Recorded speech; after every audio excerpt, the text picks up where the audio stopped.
അൽഹംദുലില്ലാഹി റബ്ബിൽ ആലമീൻ അസ്സലാത്തു വസ്സലാമു അലാ അഷ്റഫിൽ മുർസലീൻ വഅലാ ആലിഹി വസഹ്ബിഹി അജ്മഈൻ അമ്മാ ബഅദ്. ബഹുമാനാദരവുകൾ നിറഞ്ഞ പ്രിയപ്പെട്ട സഹോദരങ്ങളെ, അല്ലാഹു സുബ്ഹാനഹു വ തആല നമ്മുടെ എല്ലാവരുടെയും ആഗ്രഹങ്ങളെ അല്ലാഹു സുബ്ഹാനഹു വ തആല സഫലമാക്കി ജീവിതത്തിൽ അല്ലാഹു റഹ്മത്തും ബറക്കത്തും നൽകി അനുഗ്രഹിക്കട്ടെ. ബഹുമാനമുള്ള സഹോദരങ്ങളെ, ജീവിതത്തിൽ പല ആളുകളും പല പല പ്രയാസങ്ങളിലും അതുപോലെ സങ്കടങ്ങളിലും അതുപോലെ ദുഃഖങ്ങളിലൊക്കെയായിട്ട് മുന്നോട്ട് വരുന്നവരാണ്. ഒരുപാട് ആളുകളുടെ ഒരുപാട് പരാതികളാണ്. ജീവിതത്തിൽ ഒരുപാട് സങ്കടത്തിൻ്റെയും വഴികളിലൂടെയും അതുപോലെ ദാരിദ്ര്യമൊക്കെ വന്നിട്ട് വല്ലാത്ത പ്രയാസത്തിലാണ് എന്ന് പറഞ്ഞിട്ട് ഒരുപാട് ആളുകളുടെ കമൻറ്റുകൾ, ഒരുപാട് ആളുകളുടെ കാര്യങ്ങൾ നമുക്ക് കേൾക്കാൻ കഴിയും. എന്നാൽ നമ്മുടെ ജീവിതത്തിൽ ദാരിദ്ര്യമുണ്ടാക്കുന്ന, നമ്മുടെ ജീവിതത്തിൽ ദാരിദ്ര്യം വന്നു ചേരുന്ന 10 കാര്യങ്ങൾ ഞാൻ നിങ്ങൾക്ക് പഠിപ്പിച്ചു തരാം. അതിൽപ്പെട്ട ഒന്നാമത്തെ കാര്യം, ജീവിതത്തിൽ എപ്പോഴും നമ്മൾ കളവ് പറഞ്ഞുകൊണ്ടേയിരിക്കുക. ഒരു മനുഷ്യനെ സംബന്ധിച്ചിടത്തോളം ഏത് സമയം നോക്കിയാലും അവൻ കളവ് പറയുക.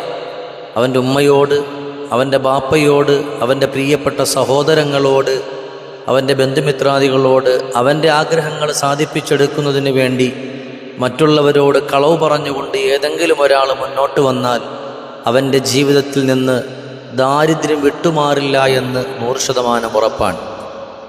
എന്നാൽ ഇപ്പോൾ രണ്ടാമത്തെ കാര്യമാണെങ്കിലോ, അല്ലാഹു സുബ്ഹാനഹു വ തആല 5 വഖ്ത് നിസ്കാരം നമുക്ക് തന്നിട്ടുണ്ട്.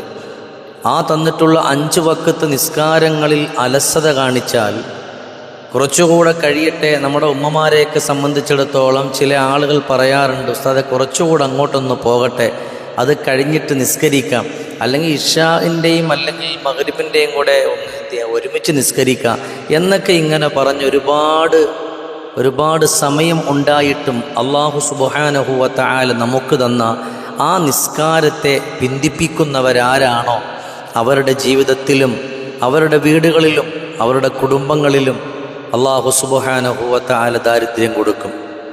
മൂന്നാമതായിട്ട് പറഞ്ഞത് ഇശാഉം മഗ്രിബും. ഈ ഒരു സമയം വല്ലാത്ത അത്ഭുതങ്ങളുടെ കലവറകളാണ്. ഒരുപാട് നന്മകൾ ചെയ്യാനും ഒരുപാട് സന്തോഷങ്ങളിലൂടെ വരാനും അള്ളാഹുവിലേക്ക് നീറുന്ന ഹൃദയത്തോടെ 2 കൈകൾ ഉയർത്തിപ്പിടിച്ച് ദുആ ചെയ്യാനും പറ്റുന്ന ഏറ്റവും അമൂല്യമായ ഒരു സമയമാണ് ഇശാ മഗ്രിബിൻ്റെ ഇടയിലുള്ള സമയം. ആ ഇശാ മഗ്രിബിൻ്റെ ഇടയിൽ നമ്മൾ ഉറങ്ങിക്കഴിഞ്ഞാൽ ആ ഉറക്കം കൊണ്ട് നമ്മുടെ ജീവിതത്തിൽ വന്നു ചേരുന്നത് വല്ലാത്ത ദാരിദ്ര്യമാണ്. അതുകൊണ്ട് ഇശാ മഗ്രിബിൻ്റെ ഇടയിൽ ആരെങ്കിലൊക്കെ ഉറങ്ങുന്നുണ്ടെന്നുണ്ടെങ്കിൽ അതൊന്ന് മാറ്റിവെക്കുക. നമ്മുടെ ജീവിതത്തിലേക്ക് ദാരിദ്ര്യം വന്നു ചേരും. പിന്നെ അതുപോലെ ഇപ്പോൾ 4ാമതായി നമുക്ക് ദാരിദ്ര്യമുണ്ടാക്കുന്ന കാര്യം, വീട്ടിൽ നമ്മൾ വേസ്റ്റുകൾ കൂട്ടിവെക്കുക.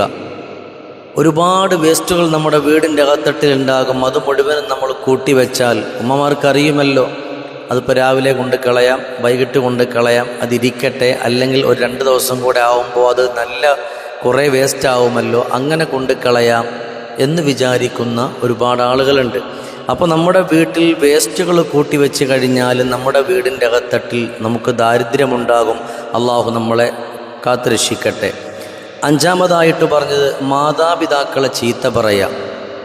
പൊന്നുപോലെ സ്നേഹിച്ചു വളർത്തിയ, അവരുടെ സമയങ്ങൾ മുഴുവനും നമുക്ക് തന്നുപോയ നമ്മുടെ പ്രിയപ്പെട്ട കരളിൻ്റെ കഷണങ്ങളായ പ്രിയപ്പെട്ട മാതാപിതാക്കൾ, ആ മാതാപിതാക്കളെ ചീത്ത വിളിച്ചുകൊണ്ട് മുന്നോട്ട് വന്നു കഴിഞ്ഞാൽ എൻ്റെ പ്രിയമുള്ള സഹോദരങ്ങളെ, ഉറപ്പാണ് ഒരു മാറ്റവുമില്ല. നിൻ്റെ ജീവിതത്തിൽ വല്ലാത്ത ദാരിദ്ര്യം അല്ലാഹു തആല തരും. പിന്നെ കരഞ്ഞിട്ടോ, പിന്നെ സങ്കടപ്പെട്ടിട്ടോ, പിന്നെ നൊമ്പരപ്പെട്ടിട്ടോ ഒന്നും ഒരു കാര്യമില്ല.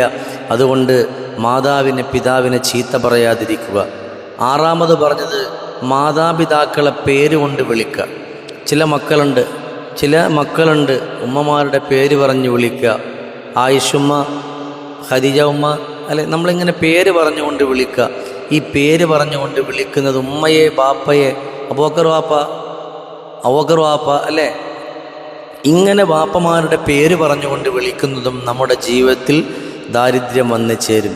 അതിനുശേഷം പറയുന്നത് മാതാപിതാക്കൾ, അതായത് മാതാപിതാക്കളെ പേരുകൊണ്ട് വിളിക്കുക എന്നുള്ള കാര്യം പറഞ്ഞിട്ട് പിന്നെ പറഞ്ഞത് മക്കൾക്കെതിരായി മാതാപിതാക്കൾ തിന്മ കൊണ്ട് ദുആ ചെയ്യുന്നൊരു വീടാണെങ്കിൽ മക്കളെ കാരണം വല്ലാത്ത സങ്കടത്തിലാണ്, ആ മക്കളെ കൊണ്ട് വലിയ ഇടങ്ങേറിലാണ്. അങ്ങനെ ഉള്ളൊരു ഉമ്മയും ബാപ്പയും ആ മക്കൾക്കെതിരെ ദുആ ചെയ്തു കഴിഞ്ഞാൽ അതാണ് ഏറ്റവും വലിയ സങ്കടം. അതവൻ്റെ ജീവിതത്തിൽ വല്ലാത്ത ദാരിദ്ര്യങ്ങളും വല്ലാത്ത സങ്കടങ്ങളും ഉണ്ടാക്കി തീർക്കുമെന്നാണ്. പിന്നെ പറയുന്നത് പൊട്ടിയ ചീപ്പ് കൊണ്ട് ചീവുക. നമുക്കറിയാമല്ലോ, പൊട്ടിയ ചീർപ്പ് അല്ലെങ്കിൽ പല്ലുപോയ ചീർപ്പ്, അങ്ങനെ ഉള്ള ഈ പൊട്ടിയ ചീപ്പുകളൊക്കെ കൊണ്ട് നമ്മുടെ തല കോതിക്കഴിഞ്ഞാൽ അതും നമുക്ക് ദാരിദ്ര്യമുണ്ടാകും. അതുമാത്രവുമല്ല, നമ്മളാരുമില്ല, നമ്മുടെ ബെഡ്റൂമിൽ നമ്മുടെ മക്കളില്ല, പ്രിയപ്പെട്ടവരില്ല, ആരുമില്ല, ഒരാൾ നമ്മളെ കാണുന്നില്ല എന്നും പറഞ്ഞ് നമുക്ക് നഗ്നമായി കിടന്നുറങ്ങാൻ പറ്റൂല. അങ്ങനെ കിടന്നുറങ്ങിയാലും അവൻ്റെ ജീവിതത്തിൽ ദാരിദ്ര്യമുണ്ടാകും. അതുമാത്രവുമല്ല, ഒരുപാട് ഉറക്കം അധികരിച്ചു കഴിഞ്ഞാൽ നമ്മുടെ വീട്ടിൽ എപ്പം നോക്കിയാലും ഉറക്കാണ്, ഏത് സമയം നോക്കിയാലും ഉറക്കം അങ്ങനെ ഉറങ്ങിക്കഴിഞ്ഞാൽ നമ്മുടെ വീട്ടിൻ്റെ അകത്തട്ടിൽ വല്ലാത്ത ദാരിദ്ര്യമുണ്ടാകും.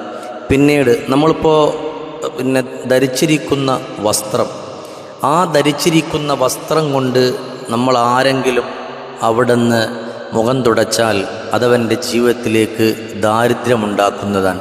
അപ്പോൾ ഈ പറഞ്ഞ കാര്യങ്ങളൊക്കെ നമ്മുടെ ജീവിതത്തിൽ വന്നാൽ നമ്മുടെ ജീവിതത്തിൽ നിന്നും ദാരിദ്ര്യം വിട്ടുമാറില്ല.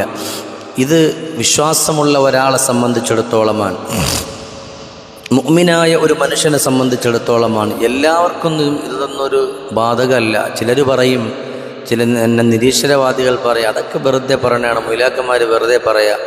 ഒരിക്കലും അങ്ങനല്ല. പണ്ടത്തെ കാലഘട്ടത്തിൽ ഇന്നത്തെ ആളുകൾ അങ്ങനൊന്നും ഇല്ല എന്ന് പറയുന്ന ആളുകളുടെ കുടുംബങ്ങളിൽ അവരുടെ മാതാപിതാക്കളിലേക്ക് നോക്കിയാലും ഈ പറയപ്പെട്ട ആളുകളെ കൊണ്ട് അവരുടെ ഉമ്മയും ബാപ്പയും മോനെ അങ്ങനെ ചെയ്യല്ലേ, മോളെ അങ്ങനെ ചെയ്യല്ലേ എന്നെല്ലാം പറയിപ്പിച്ചിരുന്നു.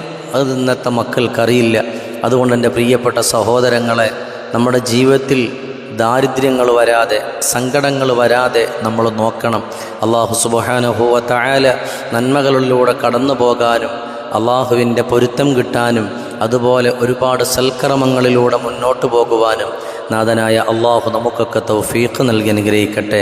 നമ്മുടെ ദാറുസ്സലാമിൻ്റെ മജ്ലിസിൽ കടന്നു വരുന്ന മുഴുവൻ സഹോദരങ്ങൾ അള്ളാഹു സുബ്ഹാനഹു വ തആല അവരുടെയൊക്കെ ജീവിതത്തിൽ അള്ളാഹു തആല സമാധാനവും ഖൈറും ബറക്കത്തും ഇസ്സത്തുമെല്ലാം അള്ളാഹു തആല നൽകി അനുഗ്രഹിക്കട്ടെ. ജീവിതത്തിൽ അള്ളാഹു വിജയവും സമാധാനവും അള്ളാഹു നമുക്ക് നൽകി അനുഗ്രഹിക്കട്ടെ. അള്ളാഹുവിൻ്റെ സ്വർഗത്തിൻ്റെ വഴികളിലൂടെ കടന്നു പോകുവാനും സന്തോഷത്തിൻ്റെ വഴികളിലൂടെ കടന്നു പോകുവാനും അള്ളാഹുവെ നമുക്ക് തൗഫീക്ക് തരണേ പടച്ചവനെ. മാരകമായ രോഗങ്ങളെ തൊട്ട് സങ്കടങ്ങളെ തൊട്ട് നമ്മയും നമ്മുടെ ഭാര്യ, മക്കൾ, സഹോദരങ്ങൾ, കുടുംബക്കാർ, പ്രിയപ്പെട്ടവർ എല്ലാവരെയും പടച്ചവനെ നീ കാത്തുരക്ഷിക്കണേ റഹ്മാനെ. അല്ലാഹുമ്മ റബ്ബനാ തഖബ്ബൽ മിന്നാ ഇന്നക അൻതസ് സമീഉൽ അലീം വതുബ് അലൈനാ ഇന്നക അൻതത് തവ്വാബുർ റഹീം ബിറഹ്മതിക യാ അർഹമർ റാഹിമീൻ.